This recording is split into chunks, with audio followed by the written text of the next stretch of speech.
curse comes to mind. May you live in interesting times. And it seems like we do. As a very quick review before I get into the month, I just want to say that since last August, I've been saying the same thing at the beginning of my talk each month, and it goes something like this. If you think the shit's crazy, wait. I said it in August, I said it in September, I said it in October, I certainly said it in November and December, and it hasn't let up. And it's, I've changed my thinking. For those of you who ever see my Facebook page, I've changed my thinking from down the rabbit hole to into the abyss. We will see. You know, if astrology had all the answers, I wouldn't be here.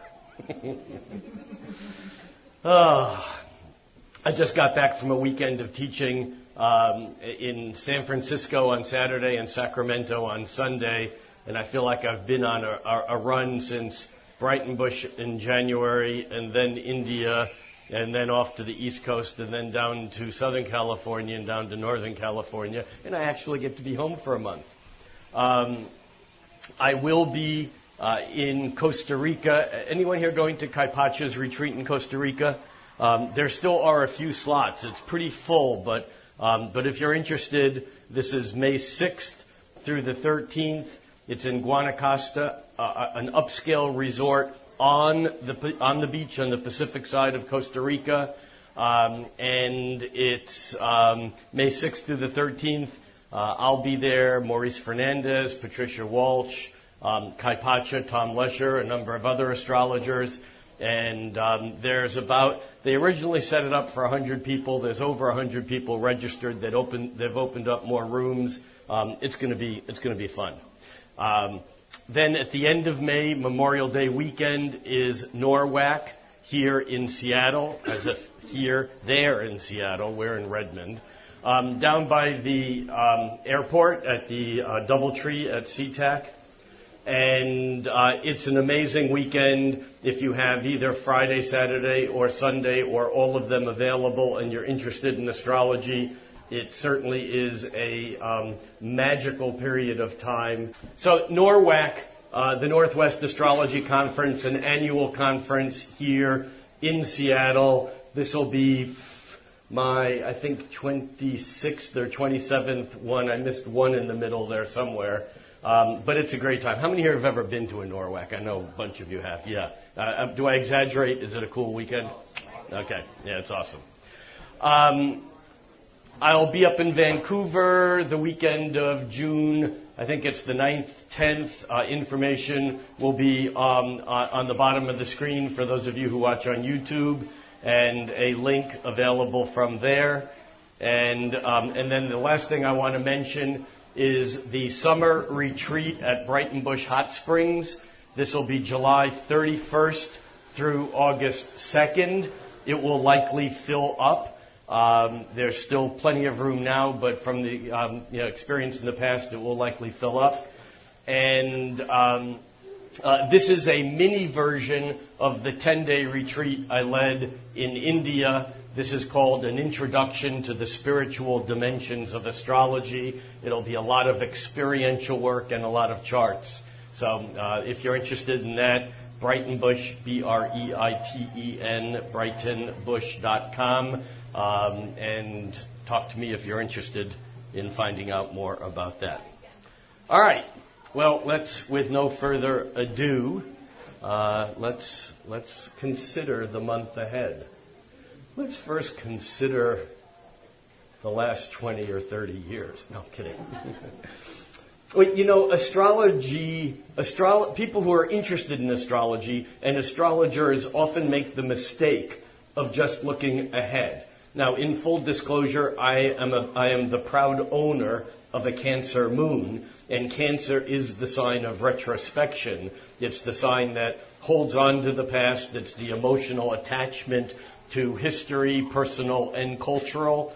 And but I strongly believe that in order to understand the present or the future, we need to know the past. If you want to know what's going to happen tomorrow or next month or next year, look at what's happening now, yesterday, last year, and the last 10 years, because anything that happens in the future is part of a trajectory.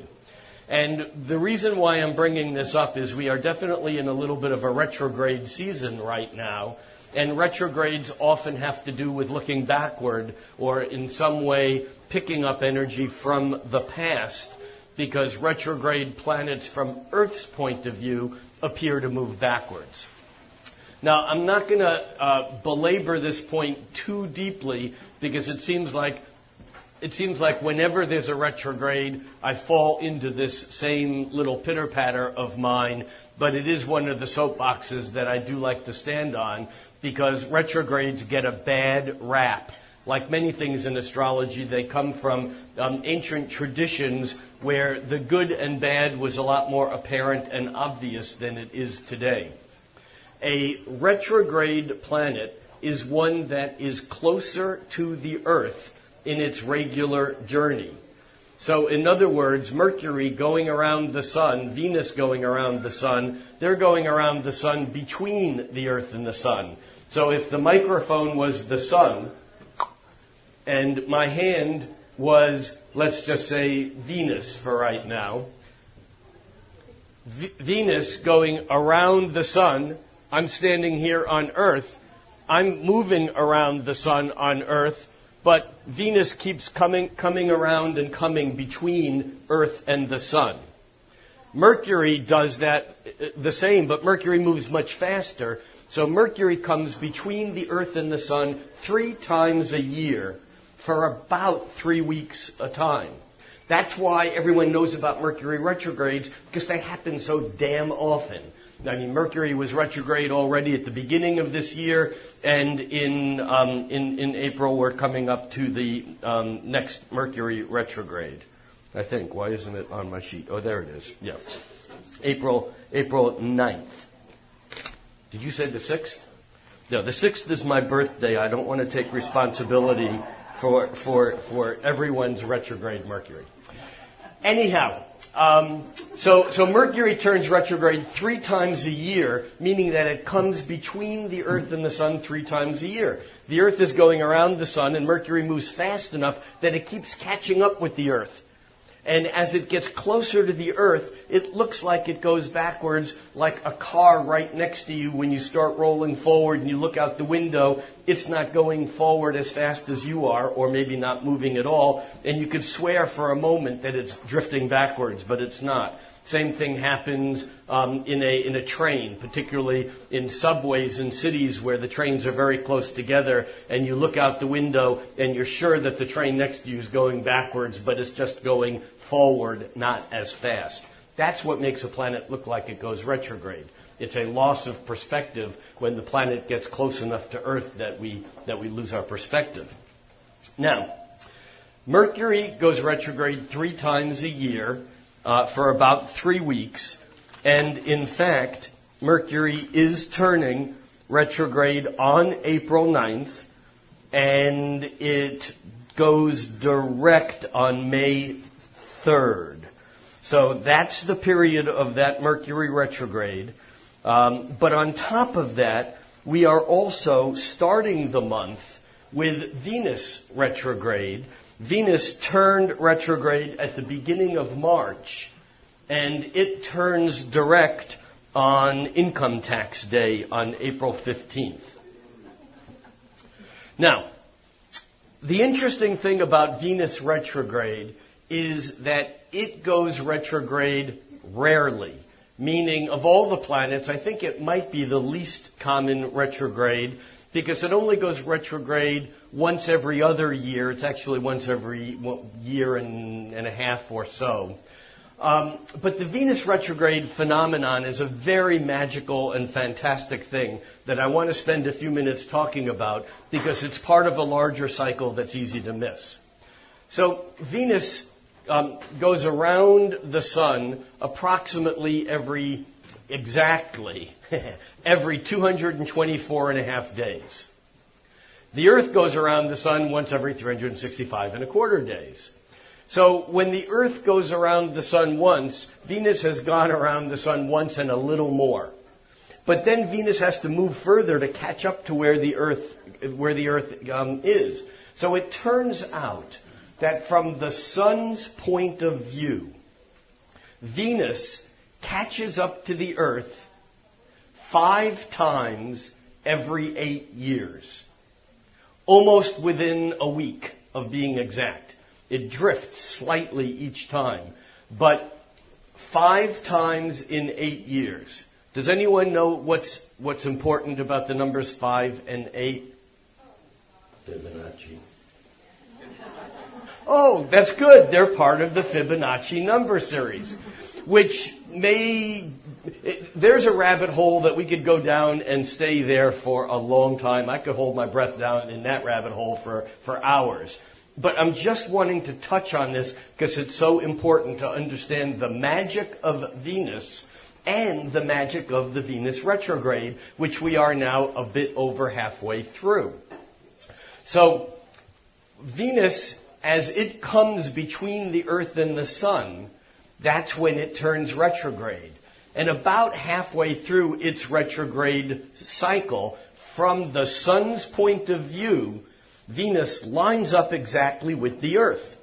And it does that 5 times every 8 years. And each time it does that, it's about 72 degrees from the place where it did it the prior time, which means that over 8 years, the 5 conjunctions, synodic conjunctions, synodic just means from the sun's point of view, the 5 Venus-Earth synodic conjunctions, the 5 of them over every 8 years, actually happen at the 5 points of a 5-pointed star. I mean, like almost exactly, within a degree or 2 or 3. And from a cosmic perspective, this is really very powerful. And what's really powerful about this is that the 5-pointed star is the only way that the Greeks could create the magic number that we refer to as the golden mean or the divine proportion, which is actually the number that the great astronomer, astrologer Johannes Kepler said that was the number, that was the ratio that God used to create like from like. Interesting and puzzling. The golden mean or the divine proportion was the subject of the artistic inquiry of the Renaissance period. And if any of you have ever heard of, read, or seen the Da Vinci Code, you know that the opening scene in the book is in front of the Mona Lisa, and the ratios between the width of her eyes and the width of her face and all the ratios that create the beauty that she allegedly contains were based upon an obsession of Leonardo da Vinci's, which was what we call the golden mean, what he called the divine proportion. And it's that ratio that also creates what's called the Fibonacci numbers, which is a sequence of numbers that you get when you add any 2 numbers together and get a third, and then you add those 2 numbers and get the next and the next and the next. So the way this works, very briefly, is 1 plus 1 equals 2. 1 and 2 are the first numbers on the sequence. 2 plus 1 equals 3. 3 plus 2 equals 5. 5. 5 plus 3 equals 8. 8. 5 and 8, 5 times every 8 years. 8 plus 5 is 13, 13 plus 8 is 21, and then it goes 21 plus 13 is 34, 55, 89, 144, and so on. And what happens is as you divide each number in this series by the number before it, you get closer and closer and closer to this number that's like pi, but it's not. It's called phi, which is this number 1.6180339, and it goes on forever and ever and ever and never repeats. Why the hell are we talking about this? You see, Da Vinci also illustrated an entire book on the aesthetics of beauty. And this book was a study in the mathematics of the divine proportion, or the golden mean.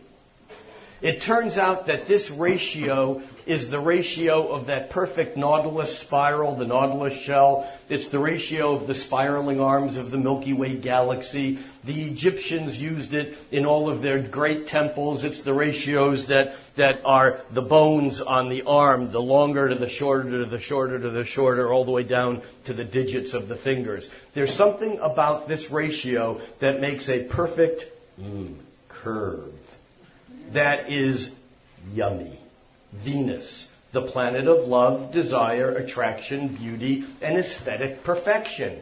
So it turns out that the only way to geometrically create this number that doesn't really have a number, because it, like pi, it slips through our numbering system. The only way to create this exact ratio is to create a 5-pointed star, which the Greeks could do with a compass and a straight edge. I can. You could if I told you how, or if you looked it up on Google. But the point is that when you draw a 5-pointed star, the lines of the 5-pointed star crisscross each other and divide each of the lines into a shorter and longer length. And the shorter to longer length is the ratio, the exact ratio of the golden mean, or the divine proportion, which of course is the proportion that has to do with aesthetic perfection, beauty, love, and all of that yummy stuff. Last point on this, and that is that Earth takes 365 and a quarter days to go around the sun. Venus takes 224 and a half days. 365 and a quarter divided by 224 and a half is the golden mean. That's why it traces out the 5-pointed star. In other words, Venus is the hum. The beat frequency is what a musician or an electronics engineer would call it. It's the hum of the rhythm, the sound, the ratio of beauty, aesthetic perfection, love, desire, the sensual, sensory connection to the world. Phew. Magic. All right, now, what does this have to do with now? What this has to do with now, just a couple of days ago, Venus made its 5 in 8 year alignment from the sun's point of view with the Earth. From the Earth's point of view, it looks like Venus is lining up with the sun, right? But you see, we have to be careful here because the inner planets, Mercury and Venus, from Earth's point of view, line up with the sun when they come between the Earth and the sun, but they also line up with the sun when they're on the other side. And so when they're on the other side, they're moving direct like they usually do, but when they get over here, it all of a sudden looks like they're going backwards. They don't really. And so we've just had this point, and there are astrologers who map this point in your chart over the successive periods of time. There are 5 different points that create a 5-pointed star in the sky that you can look at in your chart in order to see how these periods are set up in your life. Now, if Venus, in its retrograde phase right now through Aries and back into Pisces and then moving back into Aries, and we'll get to the details of that in just a few minutes, if you have planets in mid or early Aries, or for that matter, if you have planets that Venus aspects, either by opposition or square, then this Venus retrograde, any retrograde, has more of a message for you. So we're going to begin April, and I hope I didn't go too long on that, but sometimes we just jump into the actual planets without understanding the magic of why this stuff is so fascinating and so important. We are at a point right now where if we look at Venus and the sun, and although we're looking at the astrology of the month of April, right now we are recording this on the evening of March 29th, and you can see here that Venus is close to the sun. But what I want to do is I want to back up here and create just a very quick template for us to look at that will help you see this really clearly. And we're going to show on this chart only 3 planets. We're going to show on this chart we only have the Sun, Mercury, and Venus. And we're going to back this up. We're going to back this up to the beginning of March. There we go. That's far enough. That's the end of February. But you can see here how Venus at the end of February was way ahead of the sun. And what it means is that every night through February and March, through most of March, when the sun set in the evening, we're looking at this is the eastern horizon. But at the evening time when the sun was setting, Venus was left in the sky high, which means that over the early part of this year, that Venus was very, very visible because it was far away from the sun in its orbit around the sun. But what happens is that Venus gets as far away from the sun as it can get. And then on March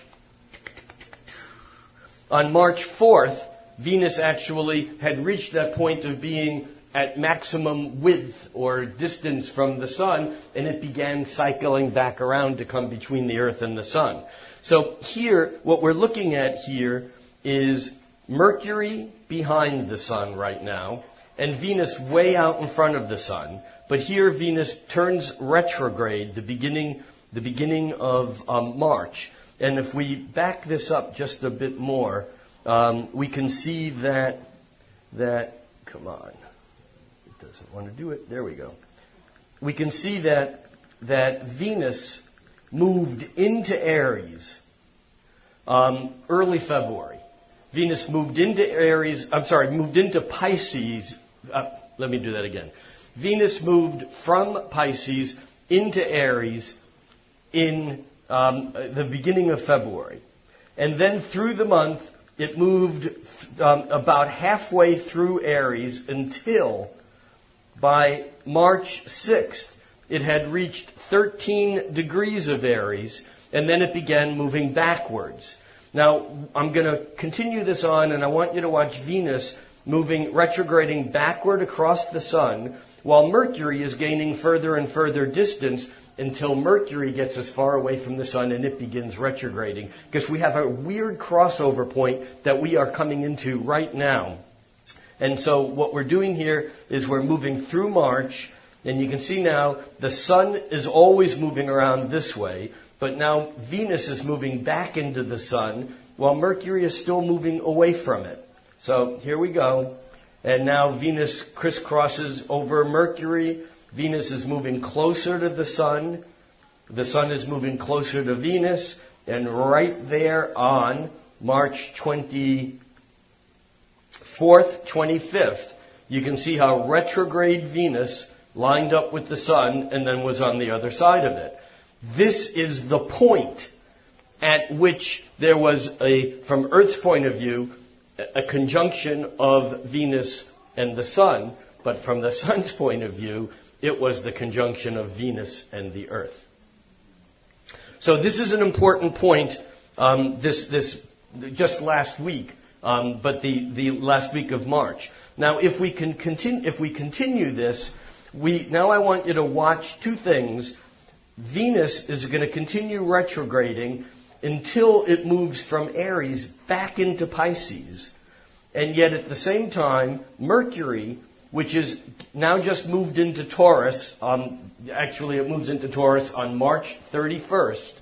It moves into Taurus, and there on April 2nd, Venus moves, April 2nd, Venus moves back into Pisces. So we're having a little bit of an instant replay, as if all of you Pisces watery folks didn't get enough Venus. Venus is saying, I'm here, we can finish up this old business that you actually might have thought was done, but isn't quite done yet.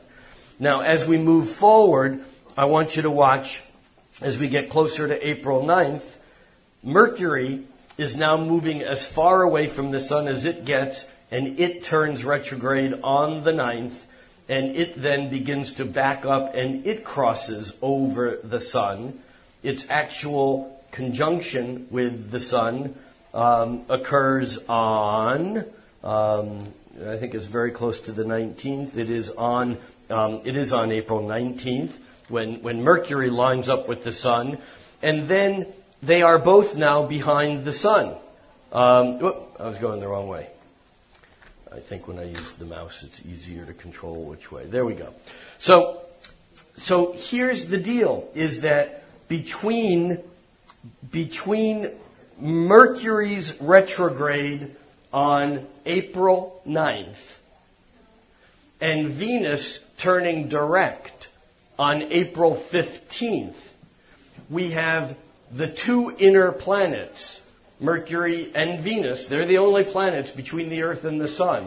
From Earth's point of view, they're both between the Earth and the Sun now, and they're both appearing to move retrograde.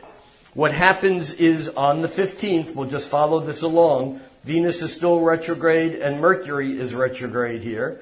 And on the 15th, Venus turns direct. And then Venus continues to move direct, but it goes slowly until it moves back into Aries where it was already. And Venus moves into Aries on April 28th. Meanwhile, Mercury, still in Aries, stays retrograde in Aries for the rest of the month. It doesn't turn direct until May 2nd. Now, what the hell does all this mean? What it means is that we might feel like we're running into the future. We're not. We're running into the past. We can't right now get away from the past. The astrological lore around Mercury retrogrades and Venus retrogrades is, the difference between Mercury and Venus is Mercury is intellectual, mental communication, and Venus is more heartfelt, sensual communication.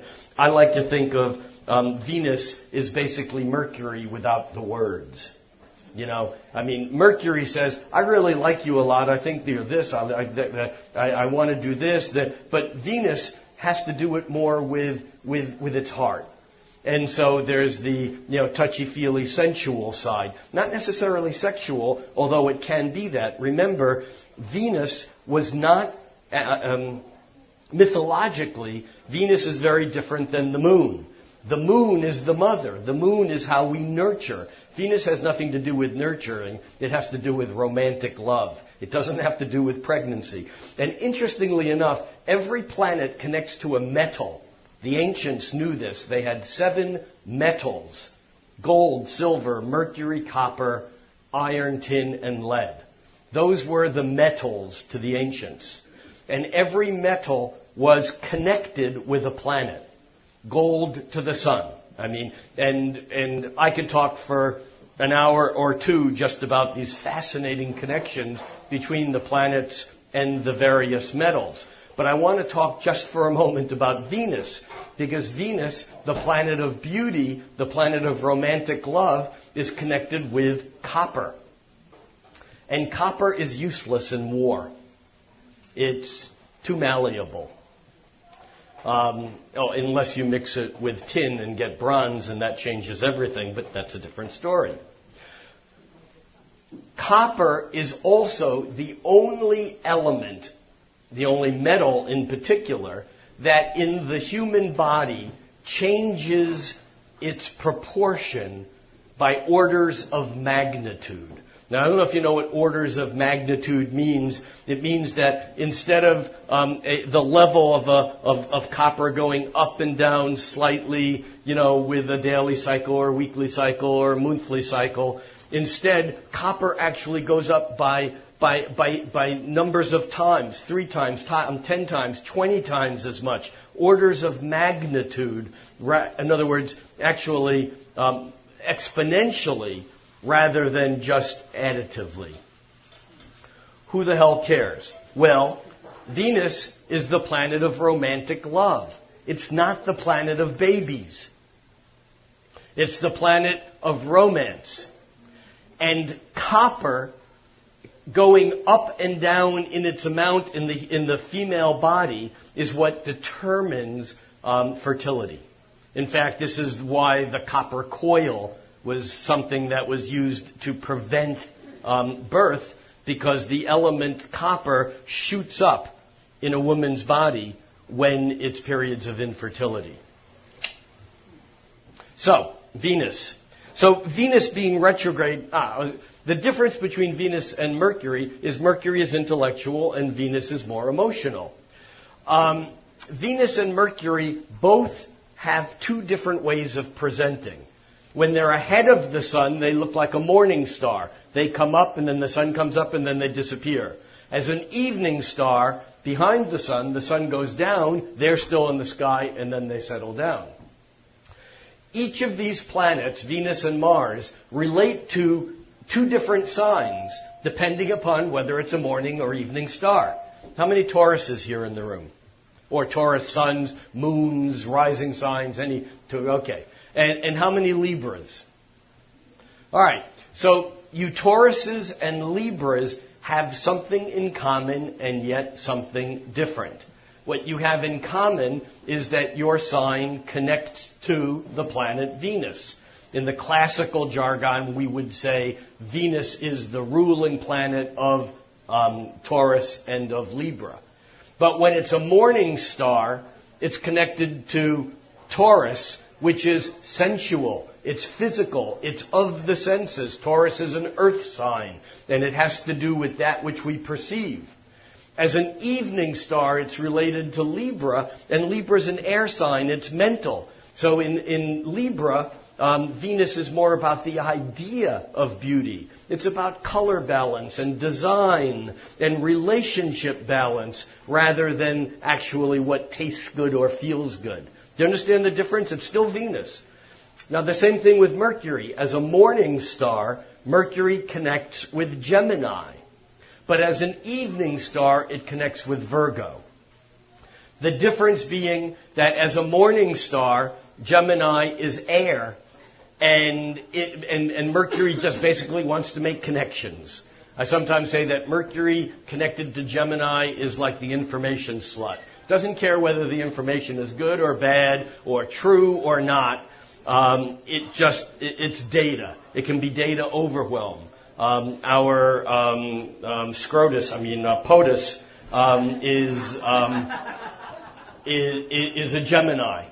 And the Geminis are sometimes considered to be the con artists of the zodiac. Bob Dylan is a good example of a Gemini. You know, it's like there's just this kind of always moving, always dancing, always evading the truth, talking out of both sides of the mouth, maybe being very clever and poetic. Paul McCartney is a Gemini. You know, was he dead for a bunch of years? Who the hell knows? Anyhow, Mercury as a morning star relates to Gemini, but as an evening star relates to Virgo, and the difference is that the Mercury as an evening star relating to Virgo is not about any information. It's not just about data to connect the dots, which is what Geminis like to do. It's about information that's useful or valuable. So both of these planets have different ways of presenting themselves. And while they are in their retrograde phases, they actually are more intense than they normally are, which is why they get a bad rap. If something's too much or too intense, I've used this illustration before, when a child or anybody is hyperactive, is ADD or ADHD or EIEIO or whatever you want to call it this decade, when a child has too much going on, medically, allopathically, we treat it by giving them Ritalin or some chemical that acts like an amphetamine that makes them even more hyper until it shuts down. And this is what happens with retrograde planets. They're closer to Earth. The signal is louder. They're more intense. They're more powerful. And so we tend to shut the energy down and go into denial. And that's why they get a bad rap. Not because they're bad, but because we're bad and we can't handle the extra energy. So the thing is that now that we have Venus retrograde and Mercury coming into retrograde, and the two of them are crisscrossing, we can assume that there's going to be things going on in our lives that are going to be more intense. And here I'm not talking about a global social political level. I'm talking about on an individual communication, day-to-day routine relationship, money in the bank, those kinds of things, those levels of reality, the energy is going to be amped up. And in fact, it may be problematic because there's so much going on that we just may shut down. That's what happens. The difference is that the similarity is that both of them, when they're retrograde, are covering territory from Earth's point of view in the sky where we've already been. There's that famous Yogi Berra line, it's deja vu all over again. It's like we've been here before. There's familiar stuff. In fact, the astrological lore suggests that when Mercury turns retrograde, old friends come back into your life, into our lives. And this is something, just because I've been doing this so long and people tell me stories, it seems that it really works that way.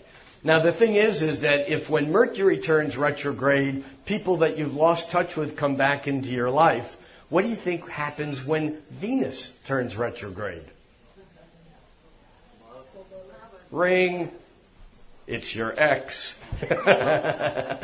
It's old lovers, old relationships that are more than just friends, cycle back round.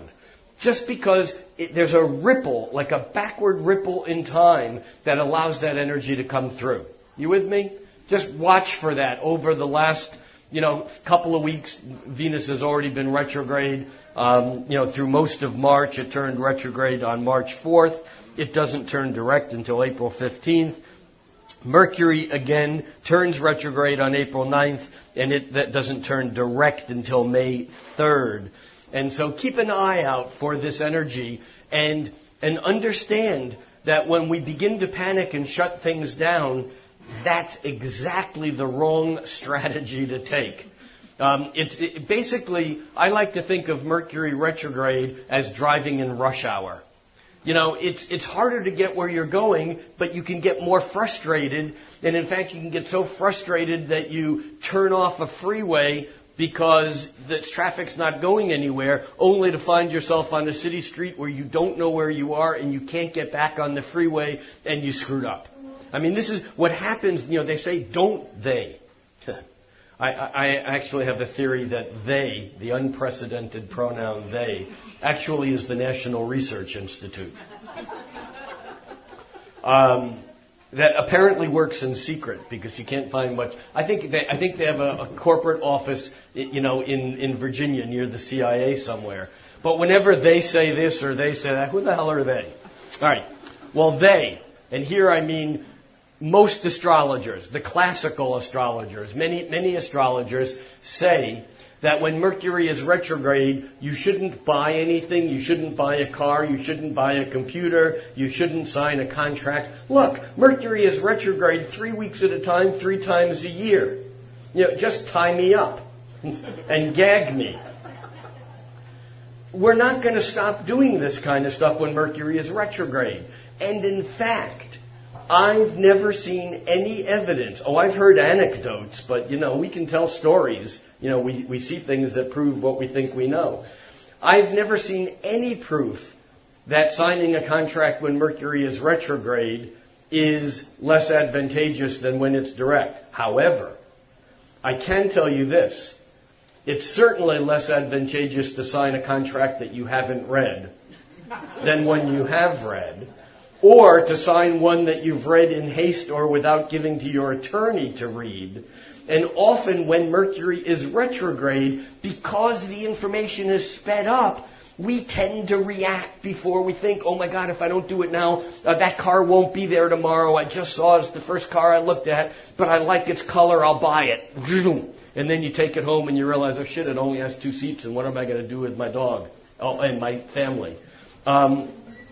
The thing is that we make stupid decisions when Mercury or Venus is retrograde, but it has nothing to do with the planet. It has to do with the fact that we can't handle the increase of flow of information. So just be aware of that during this month, because we are in an intense retrograde season. All right, let me add the planets back in, and let's touch base on a few other things that are going on this month, including a new moon and full moon that we actually have every month. All right. So, here we go. Oh, we're going to go back to the beginning of April.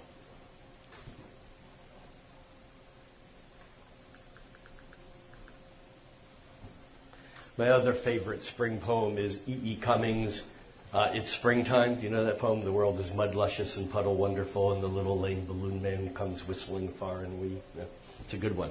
Google it. Okay. So, on April 2nd, Venus, which is right now in Aries retrograde, Venus moves from Aries on April 2nd back into Pisces. And this basically increases the remedial learning that we need to do emotionally. I often think of retrograde planets give us a chance for that. It's like to take the test again. It's like those things which didn't work out before, we get to see them from a different perspective, a different point of view. And as Venus backs into Pisces, Venus actually likes being in Pisces more than it likes being in Aries. I like it more in Aries because my birth Venus is in Aries. But in Pisces, Venus gets to be compassionate. Venus is soft. It's vulnerable. Venus is sweet. It's like Angora or Cashmere. It's nice. It's nice. And what happens when Venus moves from Pisces into Aries, she trades in her Angora and Cashmere sweaters for red leather. Because Aries is about the fight, the conquering. It's Xena, it's Wonder Woman. That's Venus in Aries, not Florence Nightingale. But as Venus backs into Pisces, where it remains all the way through April 28th. So we have this pretty much the entire month of April, we have Venus in Pisces again. And this is a softening energy, especially in this time of year. We are now officially in spring. The vernal equinox was a week ago. And now as the sun is in Aries, Aries is not a warm and fuzzy sign. Aries is about direct, it's do it, it's Mars, it's conquering, it's defending one's territory, it's asserting, it's creating boundary, it's ego, it's forceful, it's red blood cells, it's iron, Mars is the sign of Aries, and Aries is basically the creation of spring, which is not necessarily sweet and gentle. Spring doesn't get sweet and gentle until the sun moves into Taurus, which in fact it does on April 19th. So this month we do get a flavor of the sun moving from Aries into Taurus, but understand that the inner planets, Mercury, Venus, and Mars, often cluster around the sun. And although here on April 2nd, when Venus is just tipped back into Pisces, Mercury and Mars are a sign ahead of the sun, and they're already in Taurus. Often when inner planets are a sign ahead of the sun, it often brings the energy through climate of that next sign. And this may be partly why we have some warmer weather than we might in parts of the country. Of course, some of it may be global warming, not that exists. But we do have the Taurus energy already cooking here with Mercury and Mars in Taurus. But the bulk of April, the sun will be in Aries. And in Aries, Aries is not about flowers. It's not about gentle spring. It's not even necessarily warm. It's technically, astrologers call Aries a barren sign because it's fiery and it has some heat, but it's not a nurturing heat. It's the heat of creation. So we have, over the first few days of April, the beginnings of a very important aspect that's a deeper aspect, and it has to do with the sun moving. Stop that. It has to do with the sun moving through Aries, making a harmonious trine with Pluto that's exact on April 5th. And what happens is Mars trines Pluto on the 5th. And then behind it, here's Mars. Oh, I said the sun. I'm sorry, I meant Mars. Mars is coming up to trine Pluto. The sun is coming up to square Pluto. So here's the deal. On April, let me back up again. April 5th, Mars trines Pluto. Mars and Pluto is a rather nasty neighborhood, cosmically speaking.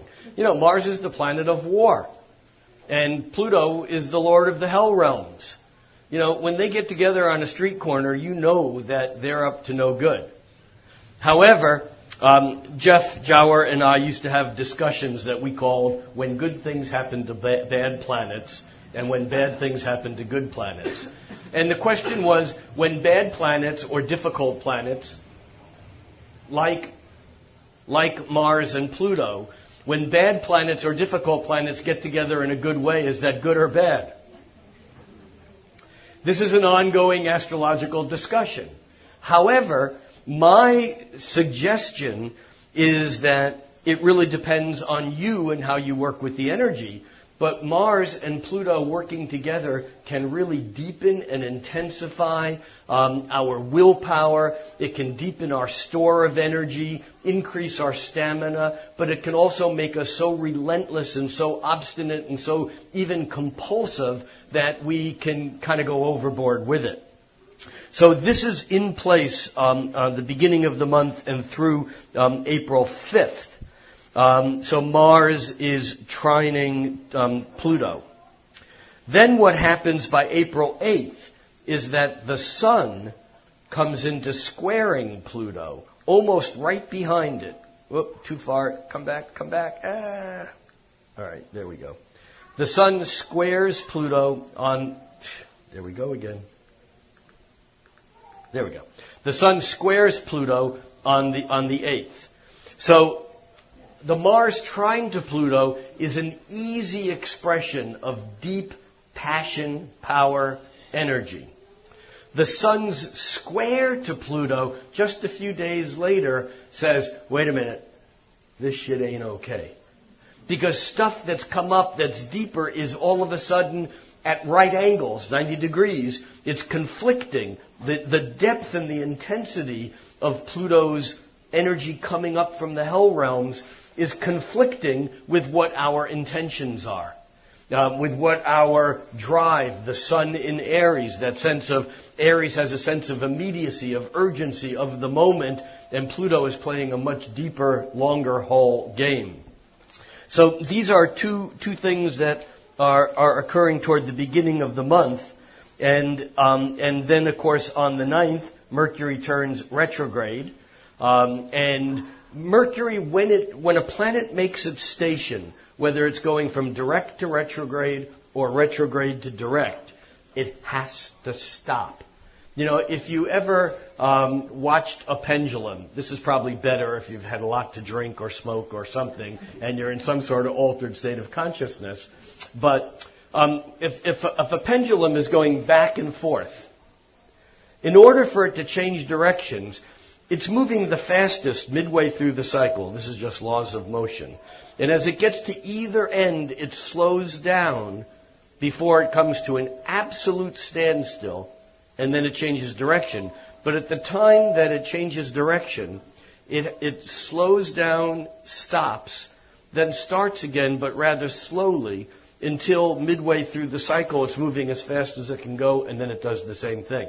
So the rule astrologically is that when a planet slows down, it carries more weight. This is why a Saturn transit is heavier than a Mercury transit. The slower the planet, the heavier the weight, the greater the intensity. But what happens is that when a lightweight planet like Venus or Mercury or Venus turn retrograde or direct and they slow down, they hold the position for days at a time. And if you have planets at that point or aspected by that point in your chart, it might almost feel like you're getting a heavier transit than just Mercury because it's not moving so quickly. So this Mercury stationary retrograde is on April 9th.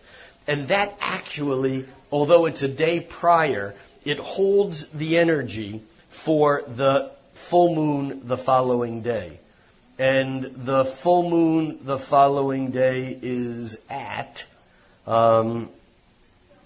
it's at 11:08 p.m. On April 10th here on the West Coast, which means that it's at 2 a.m. on the 11th in New York. Or in Europe, it's on the 11th also. So this full moon on April 10th or 11th is a full moon in Libra. And this is a pretty amazing full moon.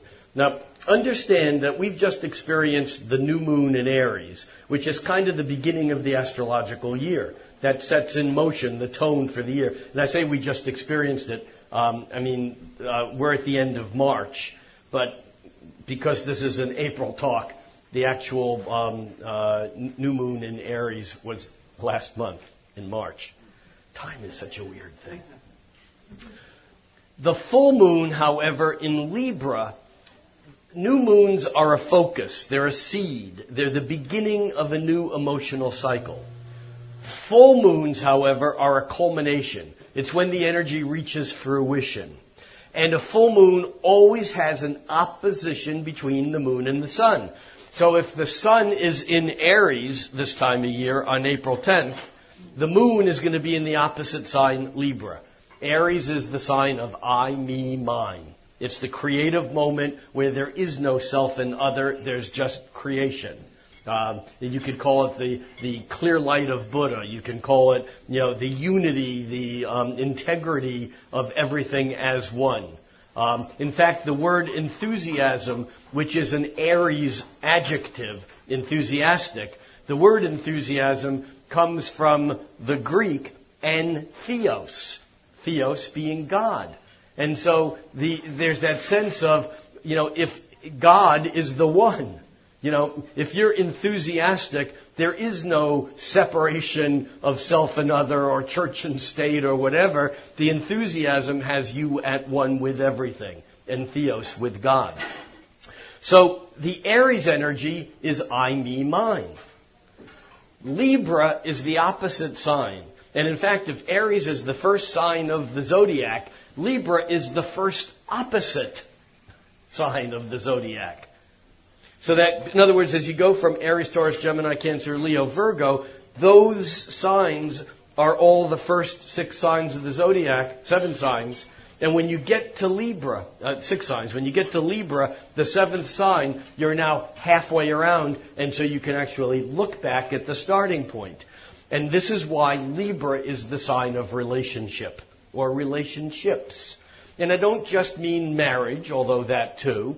I mean all relationships. I mean the relationship between any opposites, male and female, good and evil, in and out, up and down, day and night. These are all Libran relationships.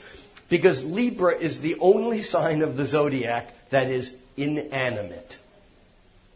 Meaning that all the other signs are animals. The word zodiac comes from a Greek word, zoidion, which means zoo.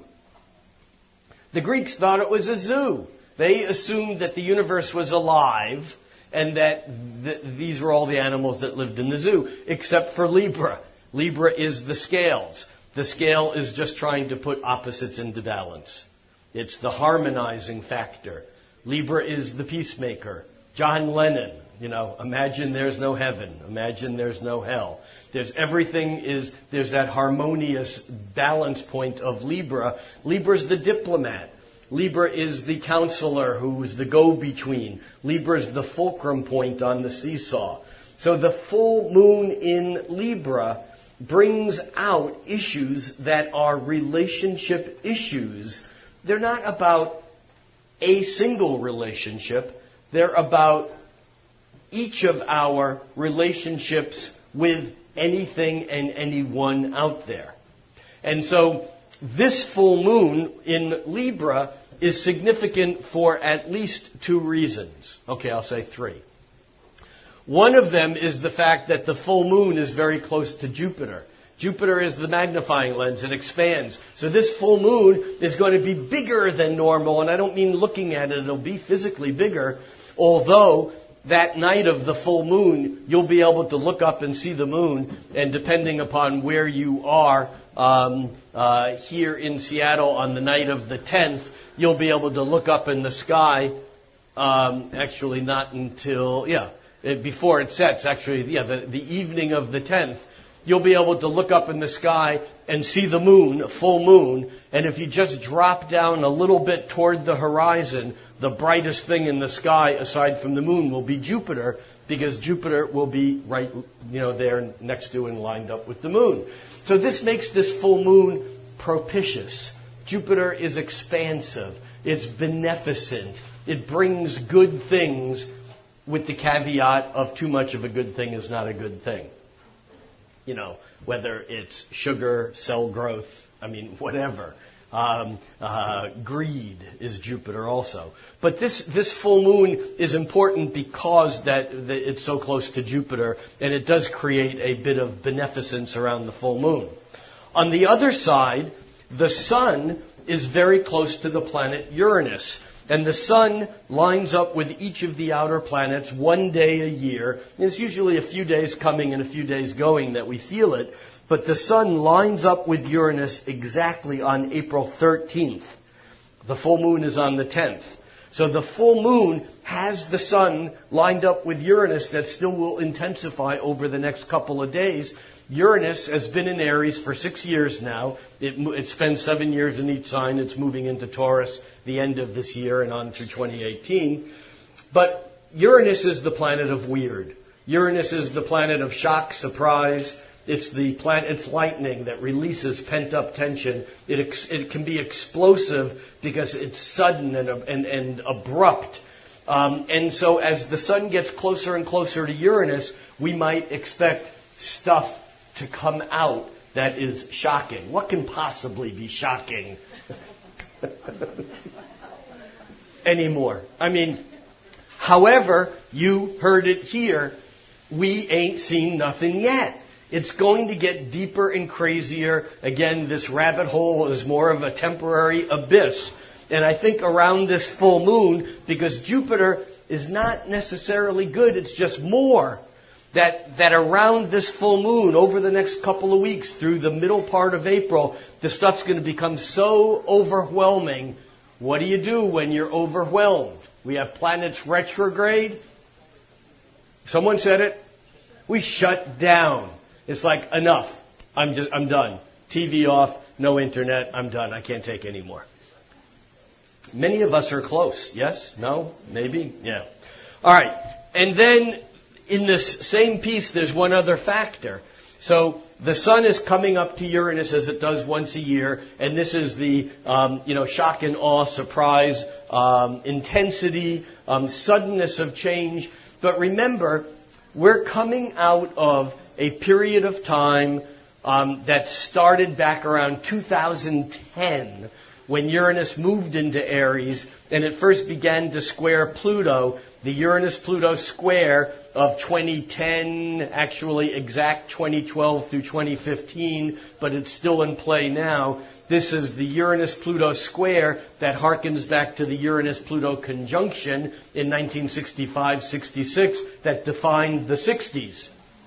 And so all the same issues, many of you have been here before, have heard me say this for years now, the issues of feminism, now gender issues, drugs then, now freedom and recreational drugs, and then civil rights, and now civil rights, and then control of the wealthy and the revolution on the streets, and now the same, and environmental issues. And again, none of these issues went away, but they're all back in spades, and not necessarily easy to deal with now, because at the square, there's a go, no-go point. At a conjunction, back in the 60s, it's a seed. This is when this particular phase began. But now during this square, there's like a crisis of which is going to survive, the old or the new. And the jury's still out. I mean, the clash that we're seeing, though, is so scripted. It's crazy. But this square, even though it was exact between 2012 and 2015, it's now waning. When other planets come whizzing through those points, Sun, Mercury, Venus, Mars, even Jupiter, which is a bit more of a heavyweight, or Saturn, which is a real heavyweight, when these planets come zipping through these points, it re-stimulates all the issues all over again, even though it should be a done deal. And that's what this full moon is about.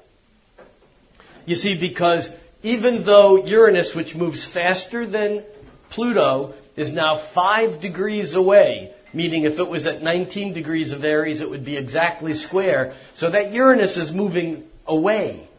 But the Sun came up and squared Pluto on April 8th, and then it conjuncts Uranus on April 13th.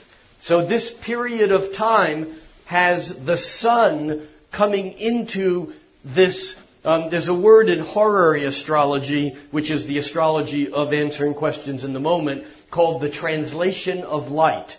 When you have a planet that brings up two planets aspected, it kind of just moves the energy from one to the other.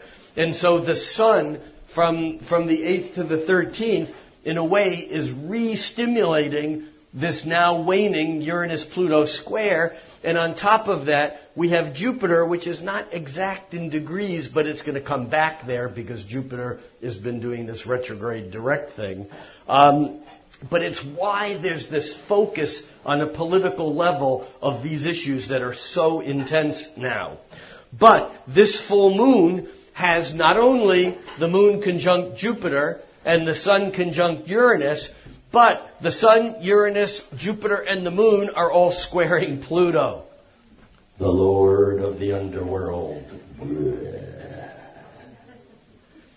And this is why the shit's going to get deeper. Uranus is why the shit gets stranger. But Pluto is why it gets deeper. So we have deeper and stranger. Great. Yeah. Put on your weird boots. I don't know. All right, so one other piece before we move off this full moon. It's just so powerful, and that is that we have Saturn up here in Sagittarius, and these planets moving through Aries. Mercury has already been there, but is going to come back. Uranus is still coming through, and the Sun is going to whiz through a little bit quicker. All these planets are making harmonious trines to Saturn, and this is a stabilizing factor. Now, lest we jump to a conclusion too quickly, if bad shit stabilizes, that ain't good. But we do have the Sun making its trine to Saturn on April 17th, and then retrograde Mercury backing up into its trine to Saturn on April 24th. And I imagine we will see things in the news on both of those days which fix some things that stabilize either for good, for better, or for worse. But these are definitely stabilizing factors. On April 19th, the Sun moves from... Well, we're doing this by hour. Let's get out of here. Hold on. Go back to by day. There we go. No, never mind. There is on the 13th, 14th, you can see the Sun lining up with Uranus and moving past Uranus. And then the sun moves into... Okay, now this is a really interesting little period of time on the 19th, because on the 19th, the sun moves into Taurus, and on the 19th, that same day as the sun moves into Taurus, it lines up with Mercury. That's the inferior conjunction. In other words, Mercury comes between the Earth and the Sun. So there's an alignment of Mercury, language, communication in the Sun, willpower. It's a very powerful day for making intentions. But what's interesting is that the Sun has to move from Aries into Taurus in order for it to actually make that alignment with the Sun. I'm sorry. The Sun needs to move from Aries to Taurus, where it actually aligns with Mercury. But just a few hours later, Mercury retrograde backs into Aries. You see this here?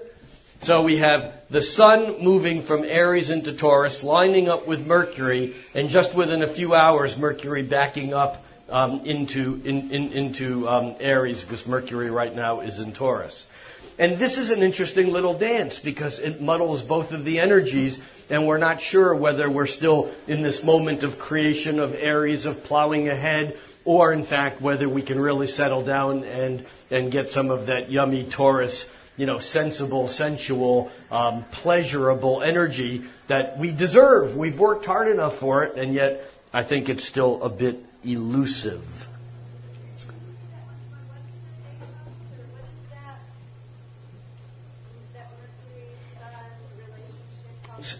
Because Mercury is retrograde in Taurus, it's heading back toward Aries. The Sun is moving from Aries into Taurus. I have no idea what I said. Yeah, it's a day when stating our intentions is important because Mercury lining up with the Sun. But it can also be a day of frustration because Mercury being retrograde means that it may take until Mercury turns direct and aligns with the Sun again on the other side of the Sun until we really get to see the results of what our intentions are. Again, this is part of the problem with retrogrades is that, because Mercury is between the Earth and the Sun, it's almost like we can state our intentions, but the Sun is so bright, Mercury can't get out past it. However, it's still the most important things often happen in the dark. Think about it.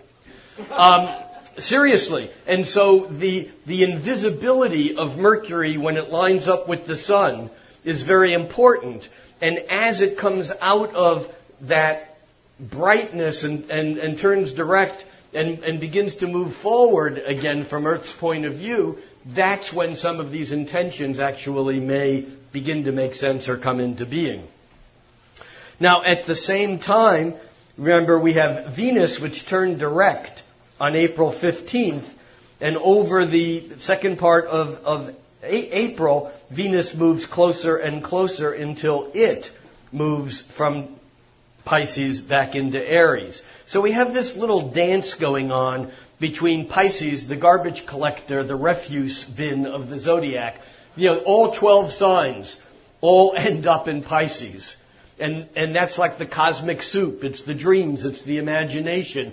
Pisces is the spiritual sign of no boundary. It's the waters, the ocean, the seas of consciousness. And from those seas, from that vast, what's the word I'm looking for? Ubiquitous, omnipresent, dispersed everywhere energy of Pisces. From that comes the seeds of creation of Aries. And from Aries, these creations where the little bits of energy come up through the ground, the seeds germinate. By the time the Sun moves into Taurus, these little new creations begin to get substance. They become woody, twigs, rather than just green sprouts happen. This is a function of Aries, the stability of Aries. It's why Taurus is related to building things, and the whole idea of woodworking is very much a Taurian thing, but that's when things get substance. And just taking that a bit further, by the time the Gemini energy rolls around, we have the leaves, things fluttering in the air, we have mosquitoes and bugs, and I'm not talking about a calendar date on these things, I'm talking about an energetic flow. But this period of toward the middle end of April, we have this dance going on between the last refuge of Pisces, now that's Venus moving back into Aries. We have Mercury having moved back into Aries, so even though we're now in Taurus time of year, we actually have more Aries energy than we had for a while, and yet Mars, and we kind of missed the date on this, but I want to give you the date on this, Mars moves from Taurus into Gemini on April 21st, and now we're kind of excited because there's movement that's moving us beyond. You see, the Aries is the first moment of spring. Taurus is the most spring that spring gets. And Gemini is still spring, but it's already got the buzz for summer's around the corner. And so that Mars in Gemini kind of gives us that antenna to move off into the future. On April 21st, though, we have another thing that occurs that may be a bit isolating or depressing, and that is that Venus, now direct, makes its third and final square with Saturn. It did this back in March, it did it in late February, and now for the third, because it went retrograde and direct over these same points, it's now doing it for its third and final time, and that's exact on April 21st. And Venus and Saturn are two planets that don't get along real well together. Well, when they can, but Venus is warm and Saturn is cool. Venus is, kind of like and beauty and nice things, and Saturn is kind of the rules and the you can't. Venus says I wanna, Saturn says no. And so when Venus squares Saturn, we might have to face the unpleasant realization that long-term gratification is worth waiting for, and that the short-term gratification may not happen. In other words, it's the idea of having to commit to something larger than in the moment. And yet Venus square Saturn can also be a bit depressing because it may feel like we're not getting what we want. It may feel like we don't have enough money, Venus, or love, Venus. So that's on April 21st. By the time we get to the 24th, just a few days later, now Mercury is making a harmonious trine with Saturn. And this tells me that the feeling of not having becomes dealt with pretty quickly. We work with the energy intellectually. We do what we need to do. And when Mercury, and this is still, it's a retrograde Mercury, but when Mercury trines Saturn, there's a sense that our thinking is sound. It's logical. This, by the way, is what's happening yesterday. Today, Mercury is still direct right now, and Mercury is trining Saturn. And if anybody had a productive day after a few days of not, for example, because when Mercury trines Saturn, often our mind is functioning in a way that's like thoughts are like steel traps. Logic is, you can trust your intuition on a day like today. So by April 24th, Mercury will retrograde right back to where it is today. So some of the issues of yesterday, today, tomorrow may be back on our plate then. And then when Mercury turns direct in May, we'll get a third wave of this in May. And in May, we'll go over these dates so that maybe you can string some of these different things together. On the 26th, we have the new moon in Taurus. Remember, the sun has moved on into Taurus, and on the 26th,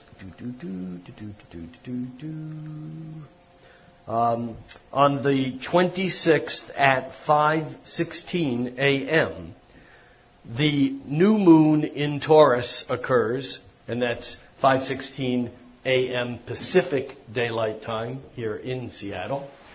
And the new moon in Taurus is very different than this last new moon we had in Aries, because the new moon in Aries is simply the entire cycle starts.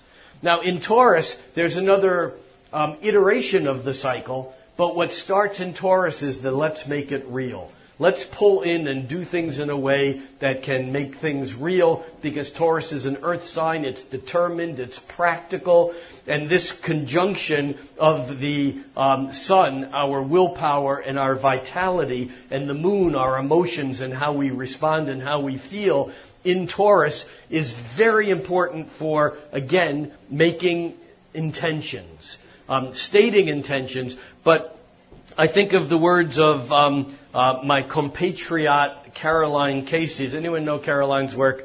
Google it. She's awesome.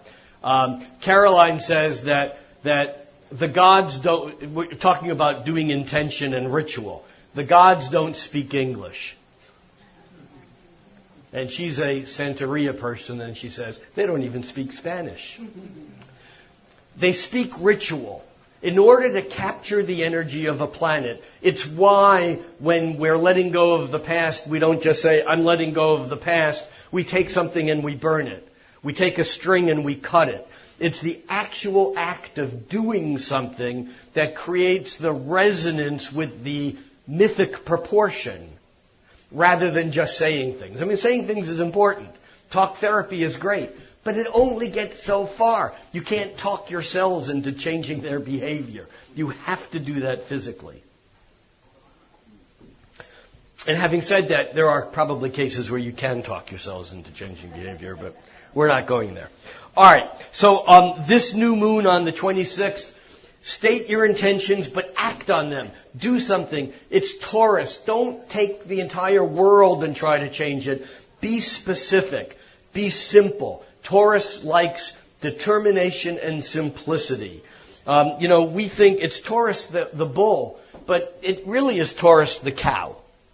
And although that might not be tasteful for some people, especially perhaps women who are Tauruses being called a cow, understand that in many cultures and at many times, cows were considered to be the most sacred animal there is. In fact, I just got back a few weeks ago from 5 weeks in India, where it's not just talk. Cows are considered to be divine. They're sacred.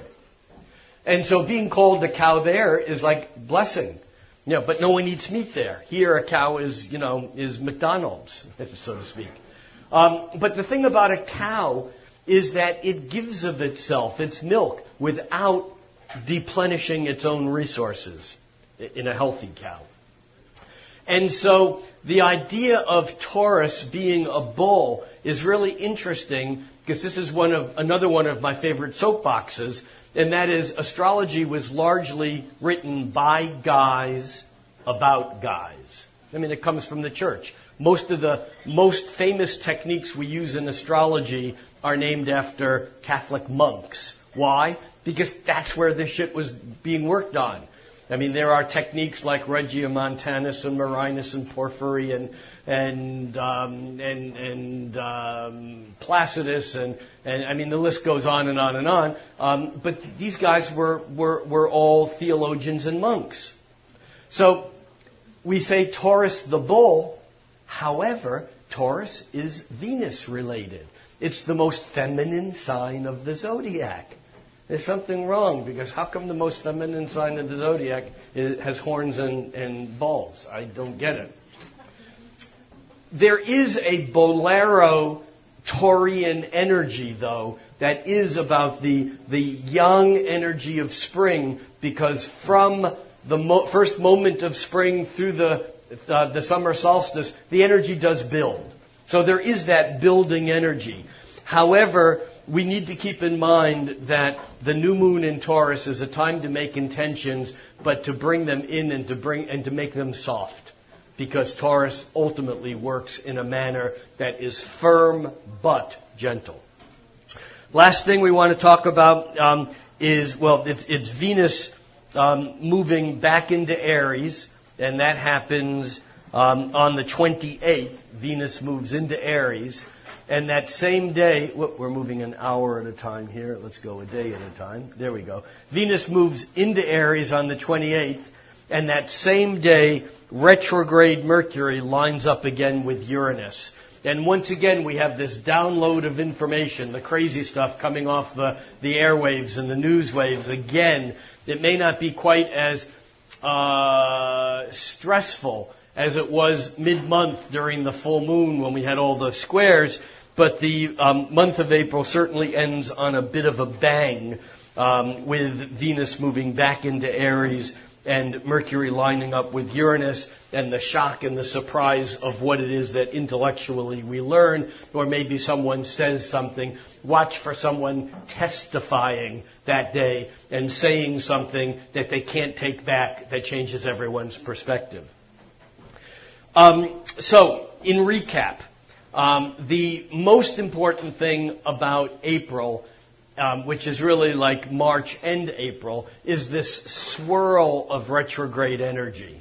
And the fact that a large part of April, the first part of April, Venus is retrograde through the 15th, and Mercury turns retrograde on the 8th, on the 9th. And so from the 9th until the 15th, both of those planets are retrograde, but there's kind of like this stopping. It may feel very frustrating for a few days because it may feel like we're not making as much progress as we want to make. Now, instead of hitting your head against the wall, hitting the gas pedal harder, kind of trying to go forward, the universe is saying, cool it. You think you need to be somewhere right now. Where you need to really be is right where you are right now. And by integrating and pulling back, then when the planets turn direct, we have what we need to take the energy and move forward again. So, we come to the end of another month, and this one is interesting. Like I said, the plot's going to continue to get thicker and thicker, and we need to simply make decisions in our own individual personal lives that are conducive of what we want to see on the global level, even if that's not what's happening right now, because everything changes, everything continues to change, and although it may feel bleak for many people right now, the game ain't over. So thank you very much, and have a good month.